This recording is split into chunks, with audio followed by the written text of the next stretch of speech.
Good morning. Good morning. Good morning. How are you? I'm doing wonderful today. Yeah, I thought It's I'd show Monday. my face a little bit. Of course, it's Monday. Monday. Okay.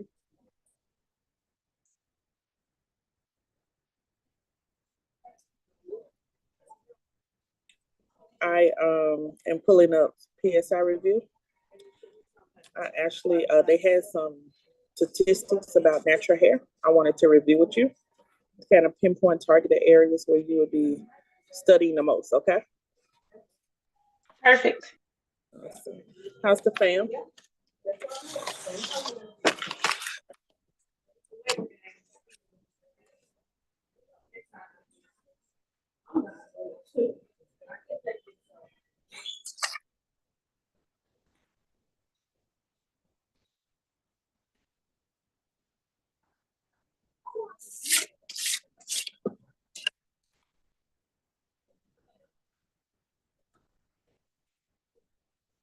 Yeah. So I'm gonna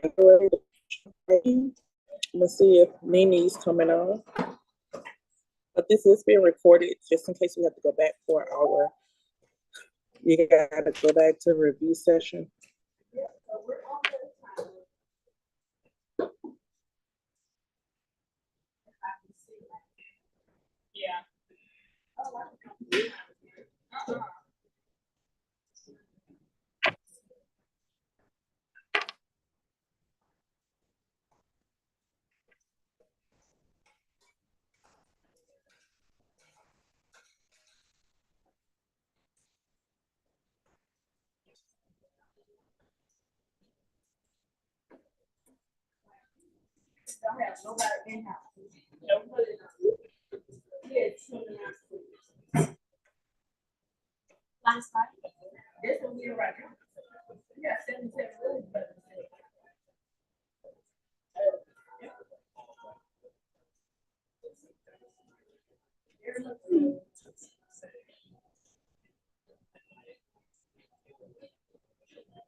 Okay, I'm texting our last student to see if she's jump on. I want to give her maybe about 2 to 3 more minutes. Okay, Jada? Okay. Okay. Thank you for your patience.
All right. Let's go ahead and get started.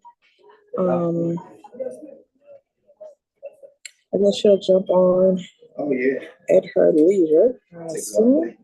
So let's get ready to go.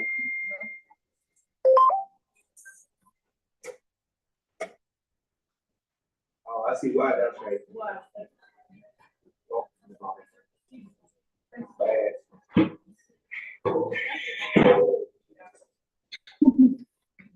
So you might better watch.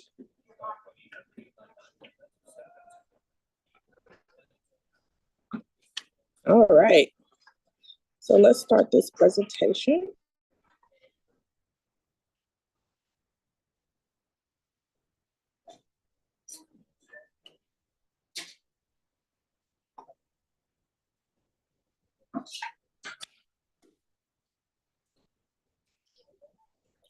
Okay, so in October, I had to update my license. In updating that license, a part of my instructor's license is I have to do a 16-hour, I have to participate in a 16-hour training for continuing education.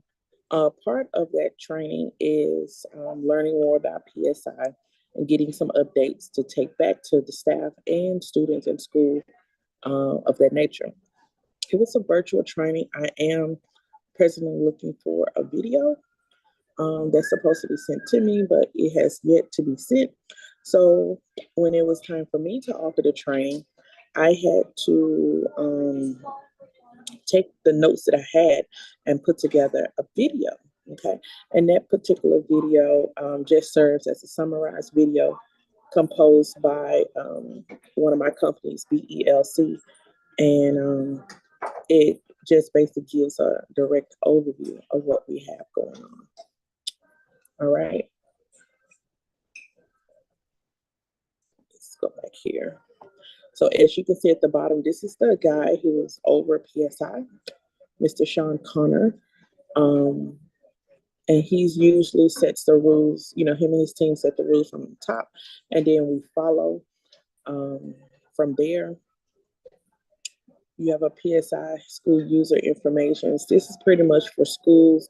And so this morning, I met with Miss Richardson. That's why I'm coming on late. I met with Miss Richardson this morning about, and I forgot that this is a recording. I don't want to just really say people's names, but I met with our admin, Miss Richardson, this morning, and she is putting in 4 individuals and with natural hair students included. Yeah. So also within the Sunrise presentation, here's student accounts. Okay, so we put you into the system this morning. You're supposed to get, when we put you into the system this morning, you're supposed to get an email, right? Always check your spam, but it's going to come from PSI, all right? It's going to say, congratulations, something of that nature. You've been uploaded into our system. You can now go and create your account, all right? Make sure you use an email that you always are going to get information to, because that's going to be the standard email from this point on that all of your information goes to. Once the school uploads you into the account, they're not going to communicate with the school anymore. They're going to communicate with you by itself. All right. And so make sure you use the email that you can get information to. And sometimes you do have to check your spam for the first at least 1 or 2, because your system is not used to, it's not familiar with them. So once you go in, you'll get an email from them saying welcome or something of that nature, permitting you to go ahead and set up your account. And from that factor, then you will set the account up, put the email in that you use frequently, and then communication will be between you guys. You can schedule your exam 7 days of the week, but you have to search where there is where spots are available. You can do it remotely, which means from your home, from any area. You can zoom in and take your exam. Got it? But just like I'm on this side, you would need a prompter, a test supervisor on this side that will watch you take the exam. All right? And that's just like, people have different shifts, things of that nature. So you got to get in pretty much where you fit in. When you see those slots available, go ahead and grab a slot, because waiting later may cause you to not have an availability for a month, 2 months, or something of that nature. So when you do get ready, grab your slot and hold on to it. Don't put nothing else on that day, because you may not get in for a while. Okay, so you can do it remotely. Also, you can do it in the building. Okay, you can come into their facility and do your exam. They have facilities, one in Memphis, Jackson. They have one in Nashville, and just in different areas across Tennessee, Knoxville.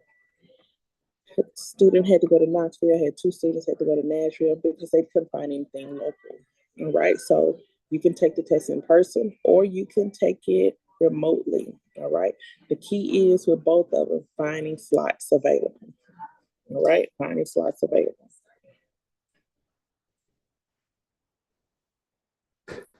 And it just goes into creating a student testing account. So it says approved test takers need to create a test taker account with PSI and register to test. All right. And so within that email, this link will be within this email. This link will be provided. And then you're able to, once you click on it, it says view available tests. It tells you whether you want to take the test in English, Spanish, Vietnamese, so on and so on. Choose how you want the test delivered. You want to go into a test center on site, or you want to do online, at home, or at school. Right now, at school, we don't have the private room we had in our former building, so you will have to do at home or test site.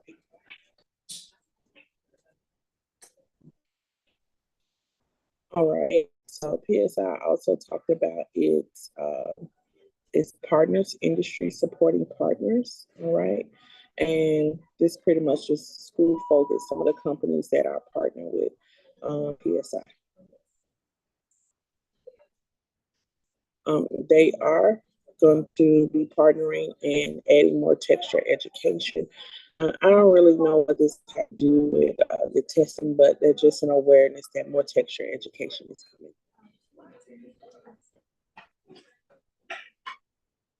And here's the facts about, or it talks about education.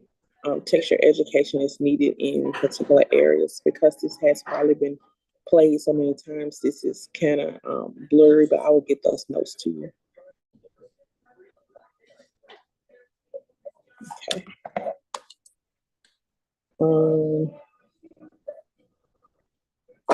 There we go.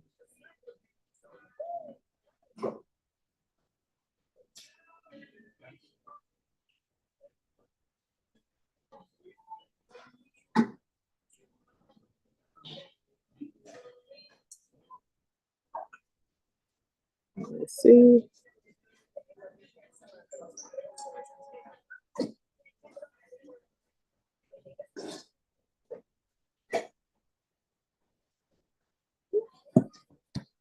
Okay, so for these are numbers for the barbering. These are numbers for cosmetology. These are numbers for natural hair. Okay, so this is the theory component. All right, theory component. Jade, I want to make sure you're there on the other side. Can you hear me? Yes, I can. I just screenshotted what you put on there. Okay. Okay, so here's how this goes. It says that these are the natural hair topic areas. These are your key subjects for study. All right, key subject for study for the theory.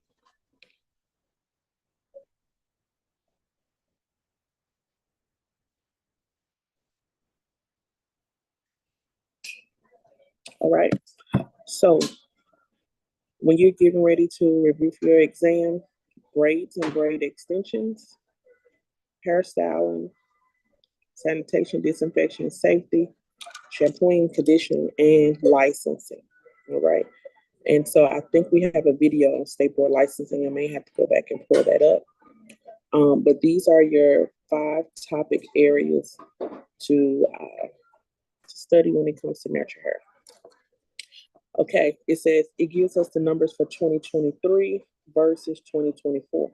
So it tells us what our past percentage is for 2023, 2024. What do you see that's alarming?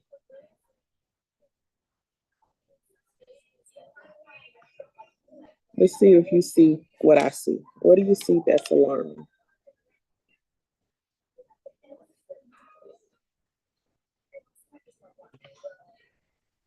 I'm not gonna say alarming, but there's a lot of emphasis on sanitation, disinfection, and safety. Yeah, and as of 2022, all of the courses, let me go back and show you something. Let's see.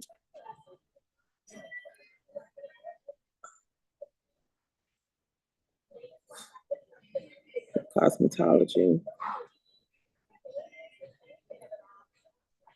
Yeah, okay. All of the subjects have some type of major emphasis. Um, here's that final number is what I'm looking at. Okay, if you look at how they tested in 2023, it's going to be 71% in braids and braid extensions. They're testing the same in 24. So that even though it's you need a 70% to pass. Okay, so let's start right there. They're at the 70% and they're barely passing. Hairstyling, 68%. They came up 1%. So there needs to be a definite study in hairstyling. Sanitation, disinfection, safety, 83%, 83%. Y'all got one of the highest percentages of sanitation that any of the other courses have, literally. So without a shadow of a doubt, you know how to clean up. You know how to clean up, and you know your stuff when it comes to sanitation. Shampoo and conditioning hair, 79% and 79%. And so it's been the same for 2023, 2024. Is it above the pass rate? It absolutely is. It's close to 80%.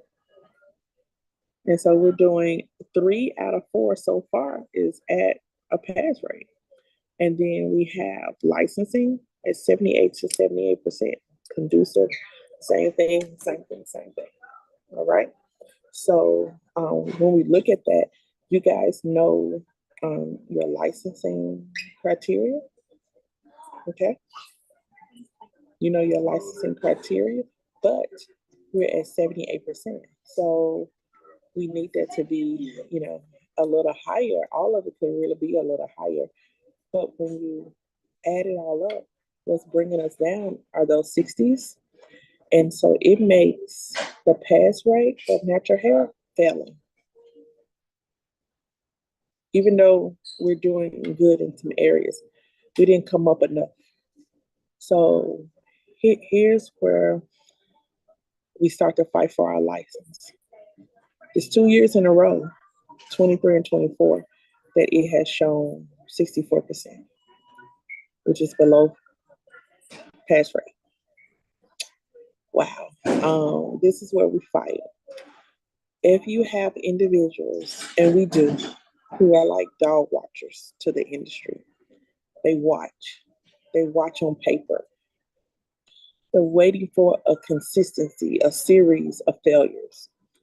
When they get that, they can move into what we call, they can start lobbying for deregulation. And that means if they're not passing anyway, why do we even need a license? Why do they even need a license? The best thing that they're doing is passing sanitation. If they're just, why don't we just give them a certificate for natural hair and let them do sanitation? Thus, that's where we have the braid certification from. And so, I know you're going to get your license, but eventually, hopefully you'll teach. And hopefully you'll be a school owner. And those are just hopefuls for me. And these will be areas that we will continue to fight to raise. Everybody has to be on board across the state to raise these numbers so we can continue to have a natural hair license. These numbers are the reason also you have some publishers that don't want to invest in a remake or reboot of those educational textbooks for this license, for this licensure, this industry, because they're also saying that they're not getting orders from the books. So I don't know if people are like winging away from natural hair as a course or natural hair as a license. I do see some shakiness with the numbers on the publishing side, and also on now that we have the testing components on this side. So there's something to look forward to in the future when you may hear conversations about that.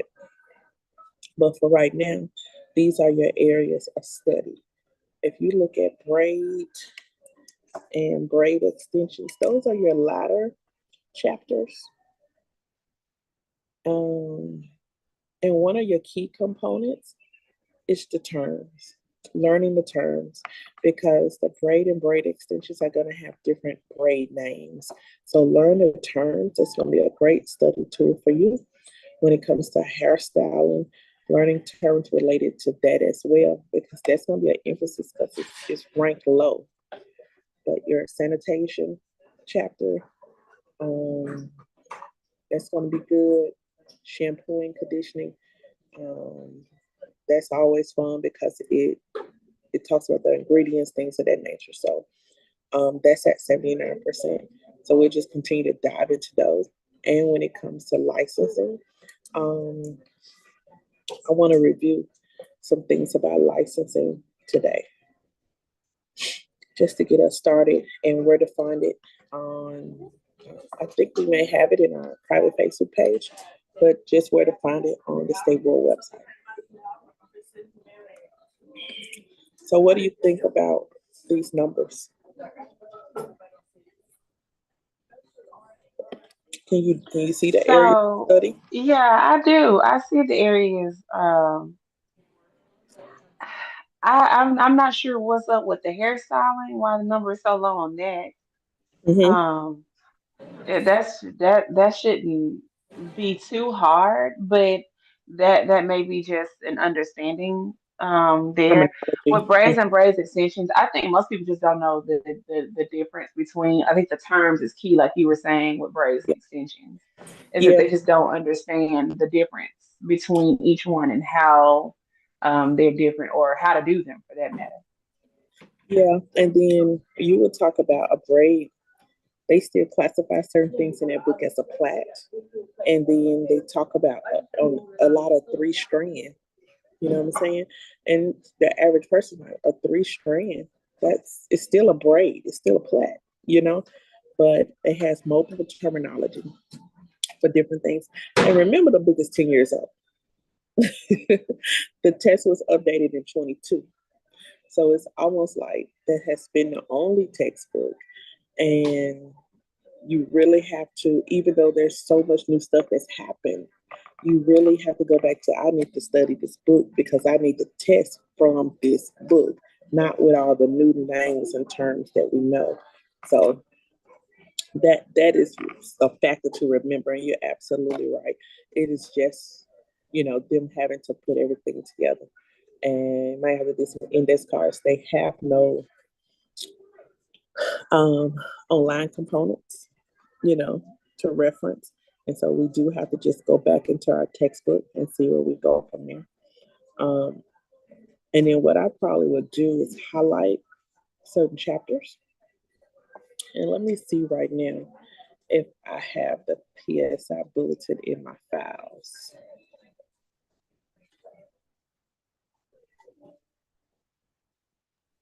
And the only thing I was going to add about braids and extensions is that there's always that foundation. All these new things are just a modification of the original foundation. Mm-hmm. You're exactly right. How do we communicate that to them? Because they may be getting lost, and that's something you could think about too. They may be getting lost in the sauce when it comes to the term. Sometimes people like, I don't understand what that was, and they started, they may start adding any, just picking any answer because they get confused. That may be one of the reasons why we're having an issue. I'm actually going to see if I can go here. Can you see this? What I'm sharing now? Yes, well, I can see you scrolling, but yes, I can see. The Milady textbook.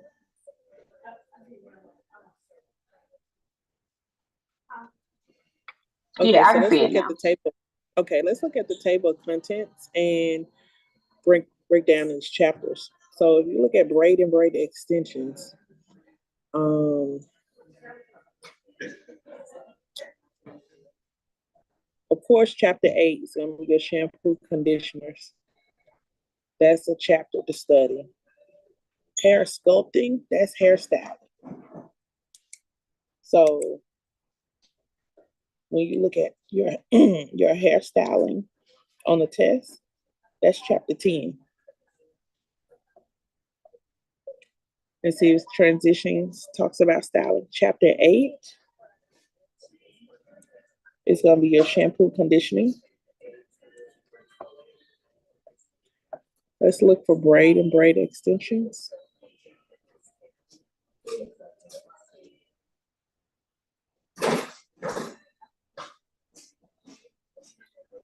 Go back. Infection control, chapter 2.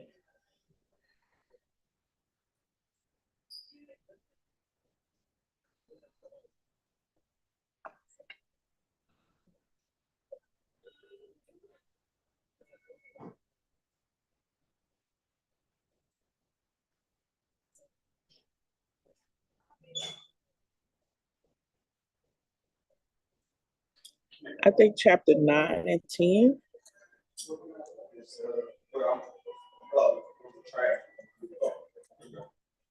Because I think extensions are in chapter 9 and 10, chapter 10.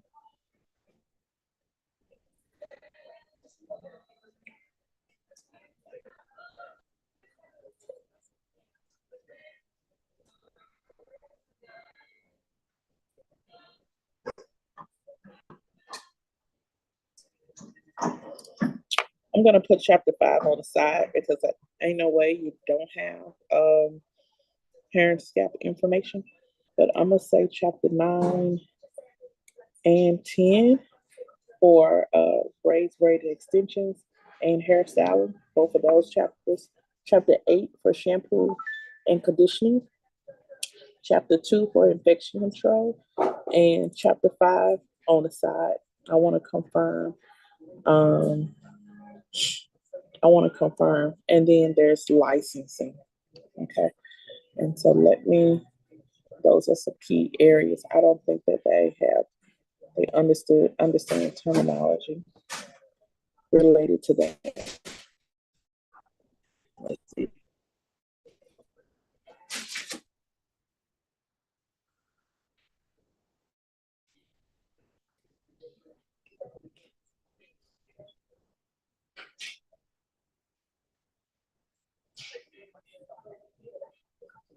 The cloud is full.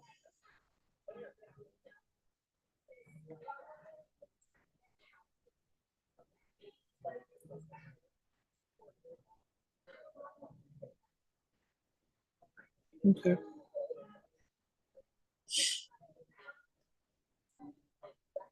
And then as far as it pertains to licensing, are we more or less looking at numbers and what it takes, hours, things of that sort? Yep. Let's go with you. Ready? Yes, ma'am. For cosmetology, it's $1,500.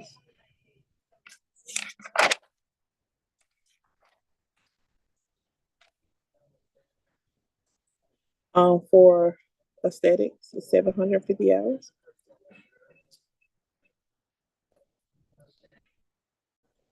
For manicuring, it's 600 hours. For natural hair, it's 300 hours. For and I like to do the number tree. For instructor, it's a plus 300 hours.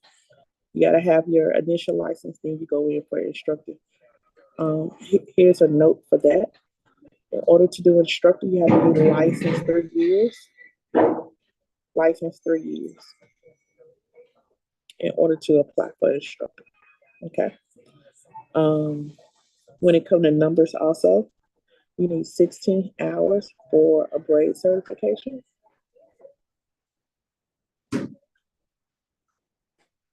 And you also think of the number 16. Instructors need 16 continued education, so 16 CE hours every other year to renew their license.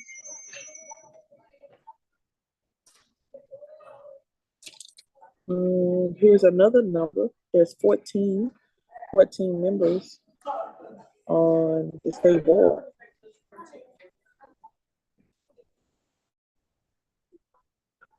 What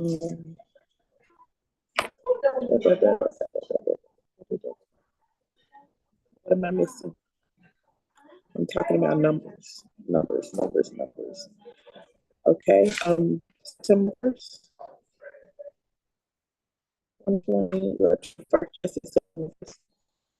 All schools have to be new.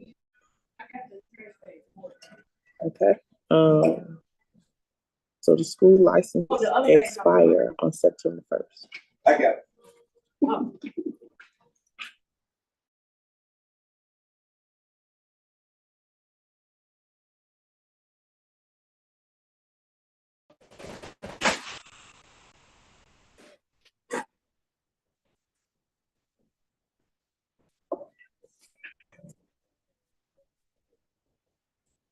Okay, I'm gonna go back to my screen.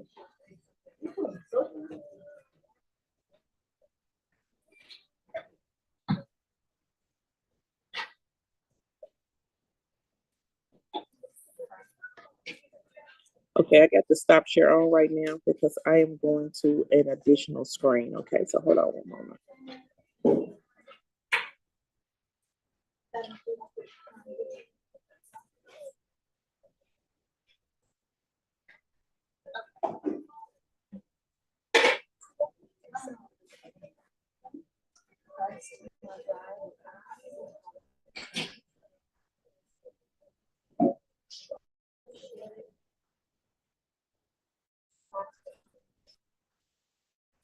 Jay, do you want me to repeat any of those numbers to get those so far? I got all of them except for that last little bit. It was kind of tweaking. Okay. First is the expiration date of every school license. And schools have to renew every year by September 1st, okay? Perfect. Hold on one moment.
Okay, so this is found in our group in the files on Facebook.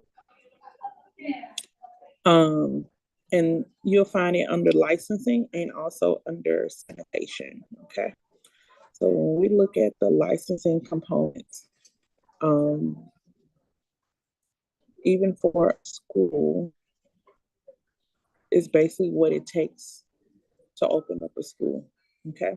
Those particular factors are not necessarily on your exam, right?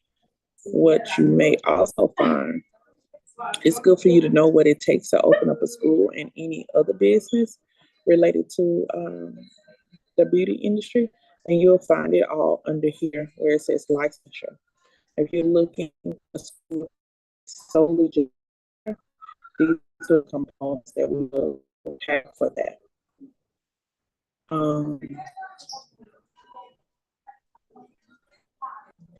Here's number 6. If you can take note, also they have a sign that says students are supervised. Students all services supervised by insurance.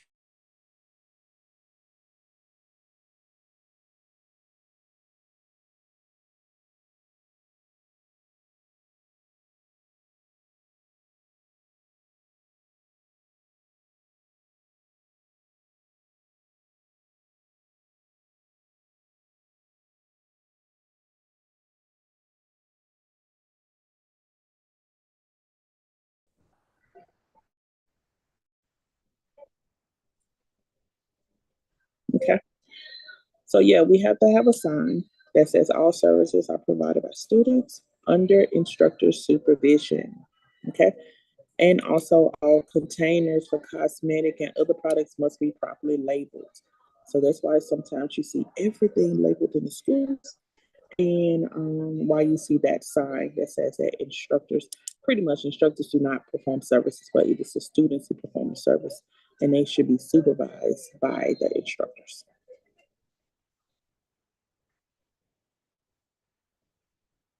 Let's look at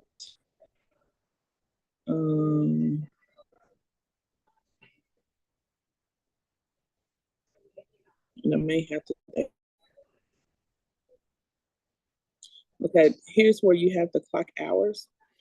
So you see 1,500 for cosmetology, 600 for manicuring, 750 for aesthetics, 300 for instructor. Okay, 300 for Tennessee Master Barber certification.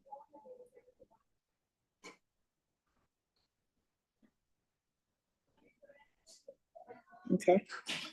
They're gonna update the license, but I want to talk to you about two parts. One, apprenticeship. Okay, apprenticeship. Apprenticeship is 50% of the program. So apprenticeship is a student that decides to do 50-50.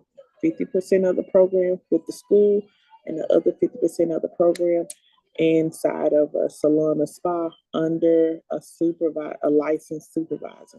See where it says supervising licensed professional, all right? And so that person will have at least 10 years experience.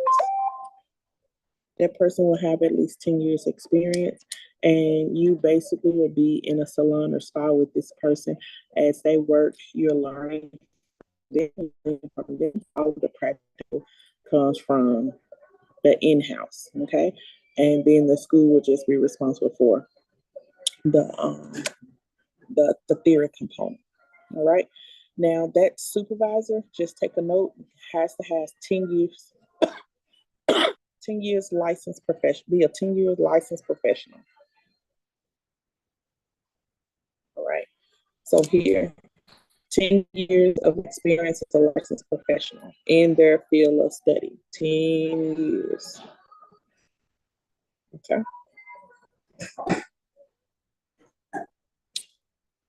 Here's another number. Each school has to keep documentation of a student for 7 years.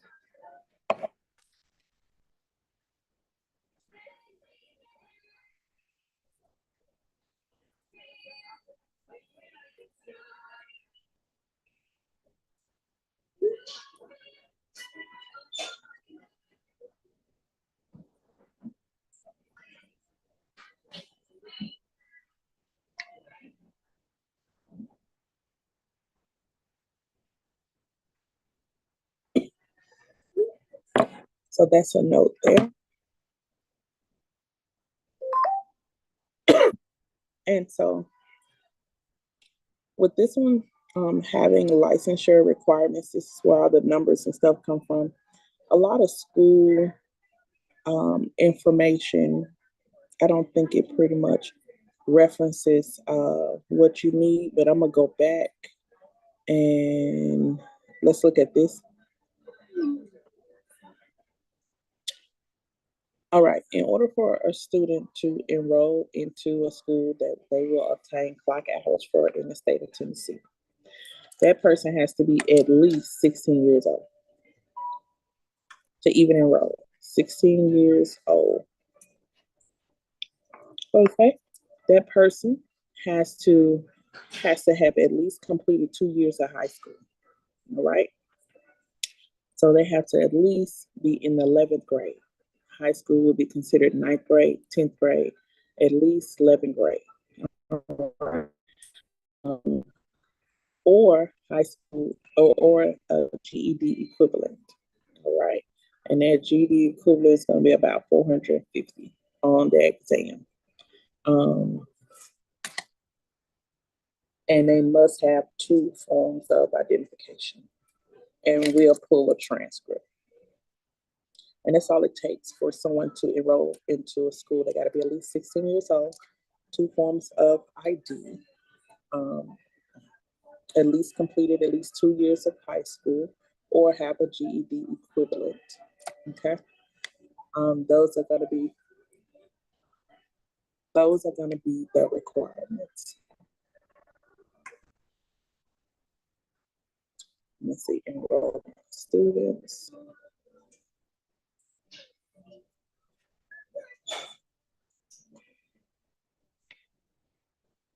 I'm trying to see what else is referenced. And that, the numbers are going to be license fees. And take note of this because I have seen it on the exam before. Original license fee. All right. So here it goes. Once you, and I think this has changed before. But once you,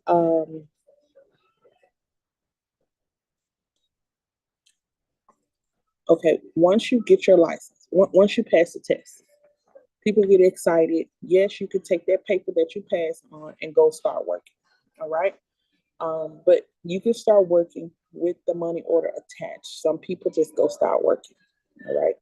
Soon as you pass that exam, all right, the first and the second part, pass the practical.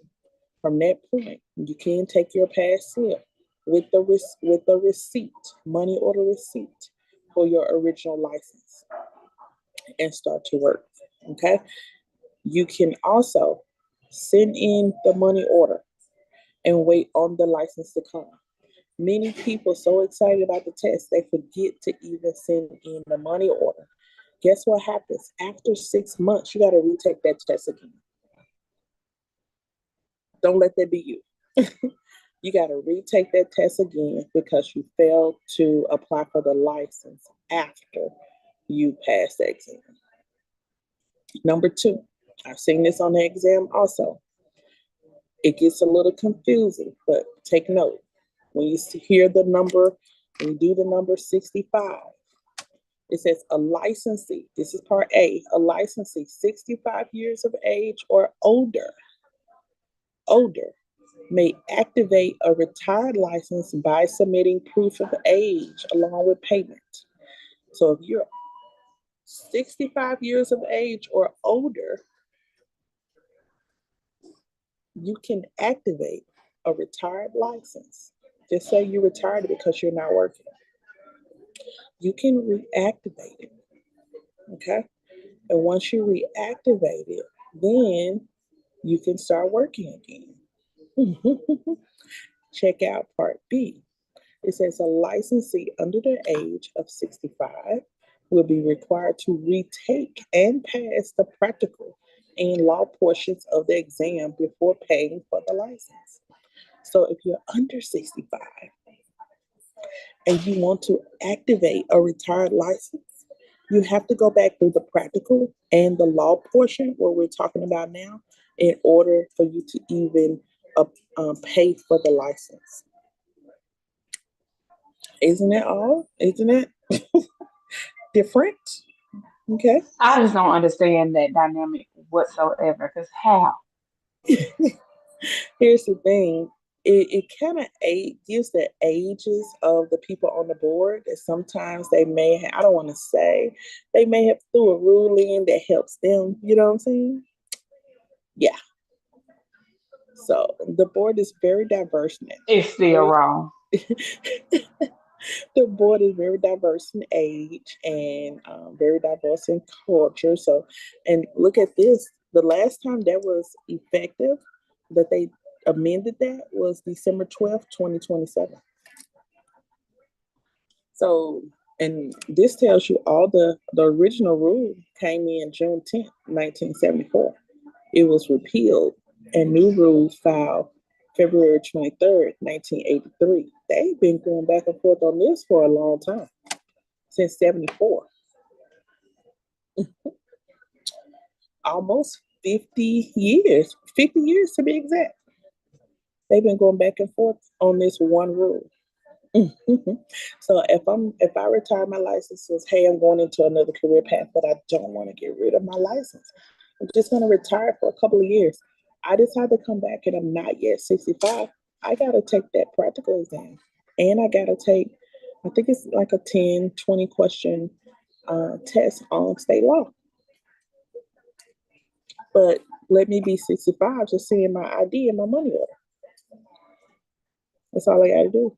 And you would think as you age, you probably wouldn't be so that I would need to be tested.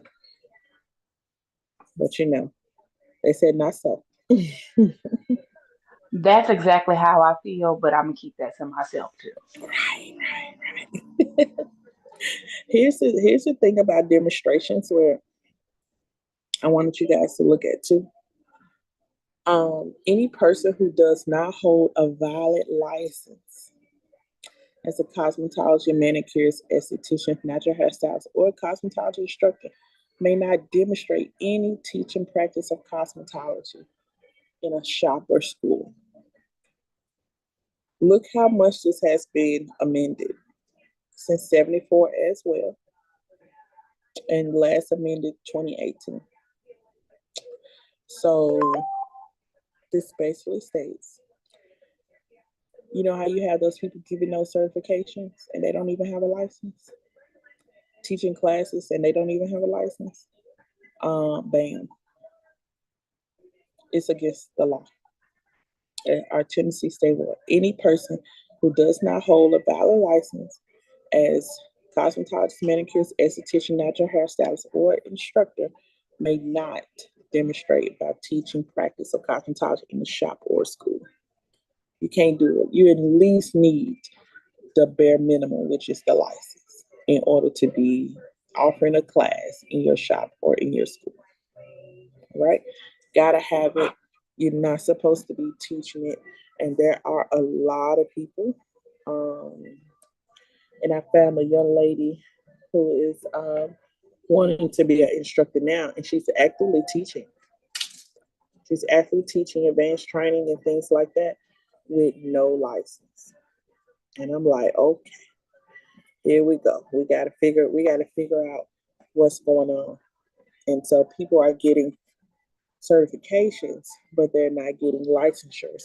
And when you have 2-day certifications, 3-day 1-day certifications, you can't possibly be teaching them everything they need to know to perform their service in an 8-hour period. Here's the fees, the application guidelines. So you already know these are already set by the state. Your original license as a natural hairstylist, once you pass the test, you're gonna go online and you're gonna pay for your license, and it's gonna be $60. Okay. To renew your license is gonna be renewed every other year for $60. Okay. If you are late renewing the license, you do have a grace period. That grace period may change. All right. And it's $25 on top of your license fee for your shops. Okay. The initial inspection for a new shop, relocated shop with change of ownership is $50. The license itself is going to be $100. All right. So you're going to pay $150 for the license and the inspection. You're going to renew it every year at $75. Your late renewal for a shop is going to be $50. Okay. Change of name of that shop is going to be $10. Change of ownership. Okay. If it's cause of death, no charge. All right. Just got to present the obituary or the death certificate. If you want to do a dual shop, now a dual shop is when you see shops that say barber and beauty shop. Okay. They would consider that a dual. It's $150. Okay. It used to be $150 for the barber, $150 for the hair part. Now it's just combined $150. The dual renewal, $100 every year. A dual shop penalty for late renewal. Late renewal is going to be $50. All right. application and license a new school. So the application for the new school, $350. License for relocated, $175. Penalty for late monthly hours, $25. Annual school renewal. Same to you. Happy Thanksgiving. Annual school renewal is $150. And then replacement or correction of license. So if anything is done, here's a note that's been on the test before. Lost, misplaced, or mutilated license, $25. We cannot eliminate our license, okay? And if you lose it, it's $25. Change of name, all right, it's gonna be $10. Whatever name that's on your ID, that's what we need to fill your paperwork out as. If you get married, just say you're getting married tomorrow. Okay, I would suggest that we follow through on your paperwork with the name you have now. All right. And then once you get licensed, change it over for that small fee. Because having us change the paperwork now, you may get lost and it may get pushed back because some red flags come up because the names are not matching the paper, the history of ours. So everything will have to be changed and may push you back from testing as well. And so we'll finish up once you pass, then you change it over for that low fee. Certification for licenses is $50. All right. So written request and an ID number. Student certification of hours is $25. I have students doing that. I have a student going through that process right now. We're taking some of her high school hours, adding over to her aesthetics hours that she's doing now, and she has to get them certified, and it's going to be $25. Surcharge to issue manicurist license to former shampoo manicurists, because we don't have a shampoo license anymore. So to keep your manicuring part, it's $25. Reciprocity is to transfer a license from one state to another. It is $100. Retiring a license, I don't want to work right now, is $50. Okay. And so all of this is on the licensing component. If you go to our Facebook group, our private school Facebook group, you go to files, scroll all the way down, keep scrolling, and you will see the Tennessee state law when it comes to licensing and sanitation, two different attachments, okay? And we're going over the licensing component now. Here's the civil penalties.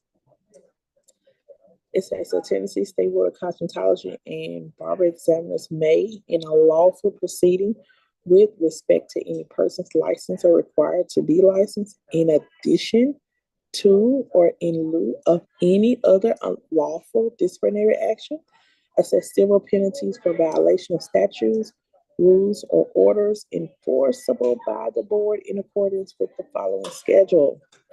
Each individual act and each day of continued violation may constitute a separate violation. The amount of any civil penalty shall not exceed $1,000 for each violation. Here's the thing. The board has the right, and please notate this because someone said, what's the responsibility of the board? One, they monitor all the monies that come into the board. All the monies coming into the board go into the general fund. On top of that, they have the right to hold a hearing. This is what we call our state board meeting. And in the hearing, they have a right to assess civil penalties for violation of these rules. And each violation is not to exceed $1,000. So yes, can the board penalize you and you have to pay? They can restrict your license. They can penalize you. They can really stop your whole career when it comes to you doing things that are not what you're supposed to be doing. Okay, criminal, all kinds of stuff. I've seen all kinds of stuff that has halted licensures. Okay, so the fines are anywhere between $250 to $1,000 per violation. It says, in determining the amount of any penalty to be assessed pursuant to this rule, the board shall consider the factors. This is how they get to what they want you to pay. The willingness of the violation, the repetition of the violation, the magnitude of the risk or harm caused by the violation, and the extent to which the license has sought to compensate any victims of the violation. All right. And so we have to be very careful when we have this license and then we start to connect ourselves with illegal activity. Okay. Also, being very careful if we are doing something out of the scope of our licensure. All right. Which means we have many rules and things like that, but cosmetologists are not tattoo artists. So cosmetologists should not be microblading. Okay. Estheticians are not tattoo artists. Estheticians should not be microblading. All right. And that's under Tennessee. I don't know what other states may have, but that's under Tennessee. Okay. Estheticians cannot do micro needling. Okay. You can do nano needling, which is a safer, a lighter version of micro needling. And so you doing something outside of your scope and repeatedly, you could be fined and you possibly lose your license as well.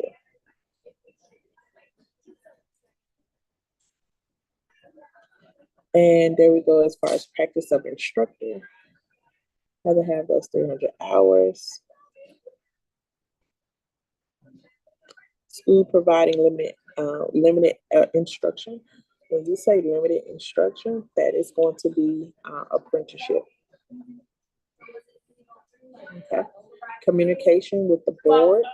Any letters or requests that you receive from the board, you need to respond to them. Okay. The board is not going to forward any letters, so your last address is going to be what they always send it to until you change it. And now we have expedited license for military personnel and spouses. And so definitely look into those as well. And really it's a temporary permit until, we make them final. Mobile shops, we don't have many of them. And it's a really cool idea. I thought we would have had a lot of them by now. But mobile shops, the mobile shop has to be connected to a brick and mortar. All right. So just say I have a shop and you want a mobile shop. Okay. You can say, Miss Destiny, let's connect, let's do business, and you'll use my shop as like the foundation to your mobile shop. You understand what I'm saying? They don't have to be the same name, but they are connected by licenses. Okay. So I have So even with the mobile ones, you have to still have a brick and mortar. In order for you to have a mobile, you have to be connected to a brick and mortar. So you don't have to be. Give me the name of a mobile shop. Just Jada's Natural Hair Bar. Let's say that, right? And then you have my. I have a salon that's a D salon. All right. You're basically using my address as a brick and mortar. And then you're going off on your own into a mobile shop. It does not have to be the same business, but we are together on paper. We're partners on paper. And whatever fine you get, I get it. It runs concurrent. Whatever fine the shop get, you get. So that's how we keep each other on the up and up. Be careful what you're doing out there, because whatever you do, whatever law you break, I get that penalty as well. And the same thing goes for me in the shop. So listen to this. This is mobile shop, have the same definition, 102. Primary shop means the currently licensed cosmetology barber do a shop with a fixed location under whose license or registration a mobile shop is operating. So basically you have your shop, but you're working under my license. Does it have to be the same name? No, it does not. Okay. And the application for license.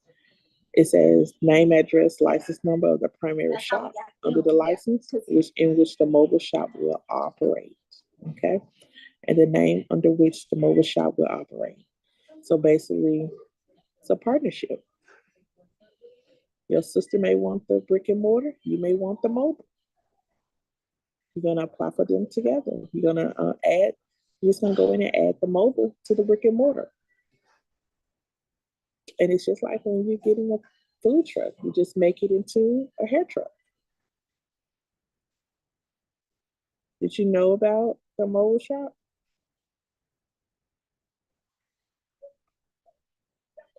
I have thought about that, but not for hair, for nails. Okay. Like to have a shop and then do nails there because of the smell. I like it. Express nails, especially that'll be good, especially with gels and popularity of gels and dip nails and stuff, and even manicures. Exactly. hmm But yeah, that's an option, especially if you don't like being in four walls all the time. You want to move around. It's an option. I thought about it for waxing as well. And then when it's time for you to be inspected, you guys will get together and come up with a location that you can park, and they'll meet you at that location and inspect the truck. And then you go on about your business.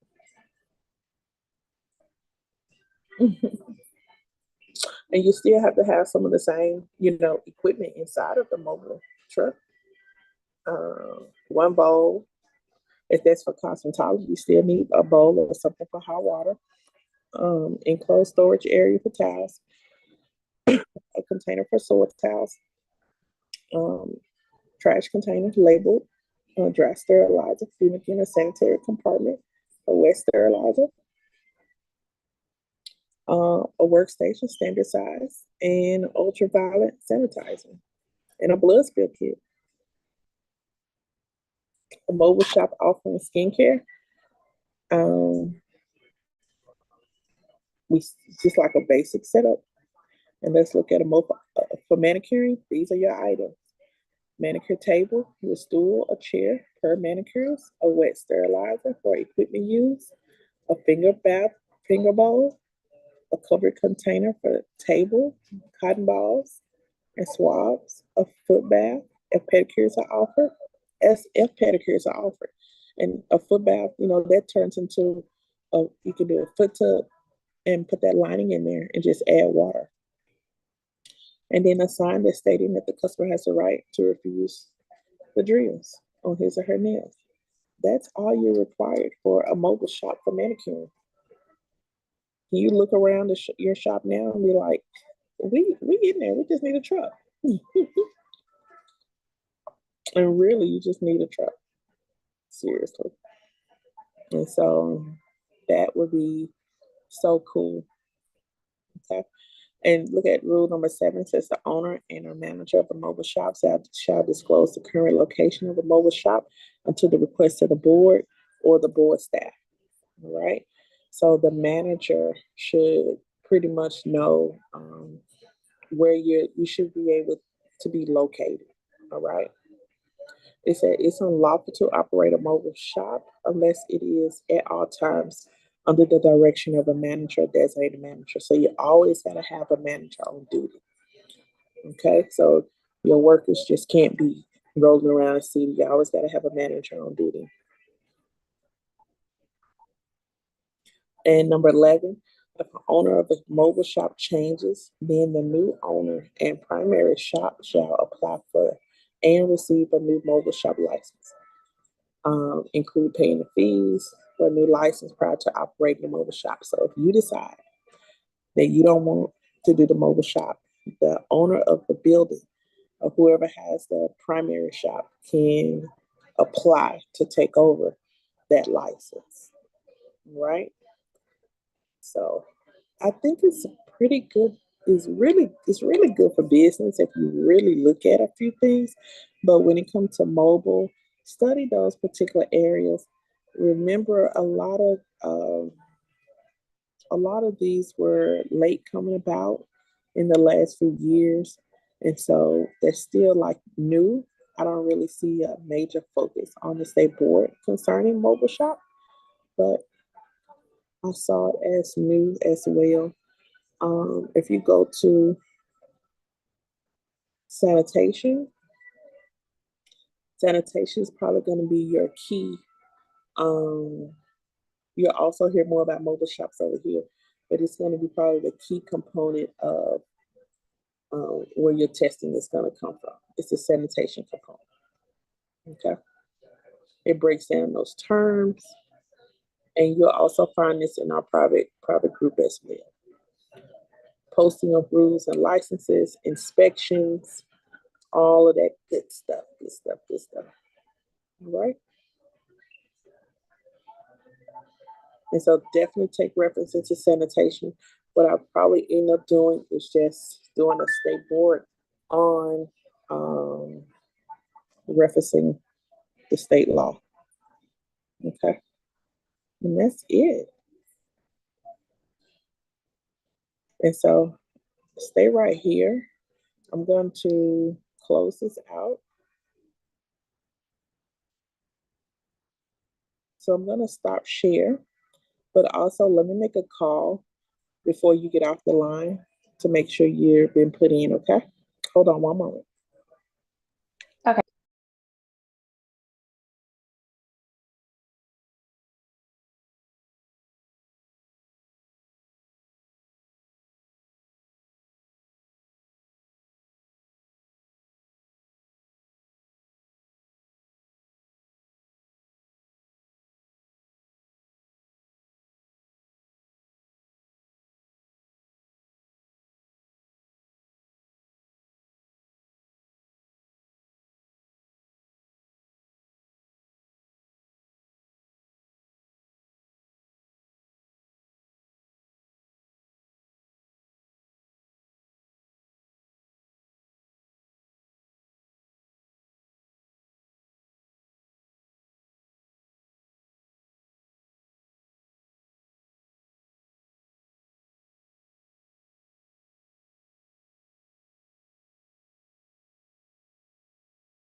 Hey, Jada, I just wanted to get a confirmation before I let you go. She is working on you and one other student at the moment, okay? So as soon as she finishes, I told her she has to personally give you a call and notify you that Perfect. you're good to go create your account and schedule your test, okay? Thank you. No problem. I want you to give me a call. Let's just kind of give me a call this afternoon, and all of that should be straight, just to let me know you're good when you get it, okay? Perfect. Thank you. No problem. Have a blessed holiday. If you're in the city, I know you travel. If Oh, you're I'm in, here. I'm here. okay, I'm definitely here. I need you to connect with a friend of mine while I'm thinking about it. Her name is Moselle.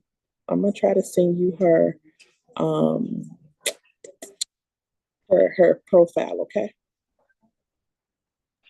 Yes, ma'am. And I gotta text you too. I'll text you. Okay, I'm gonna send you her profile, then we'll talk about I kind of want you to connect with her really, really bad. And we are having something at the school tonight, just some wings and stuff. So if you want to stop by, it's our DCI Thanksgiving. Love to What have time you. tonight? Class is from 5 to 8, so we'll probably be there between, yeah, we'll start about 5:30. Okay, perfect. Okay, have a good one. Okay.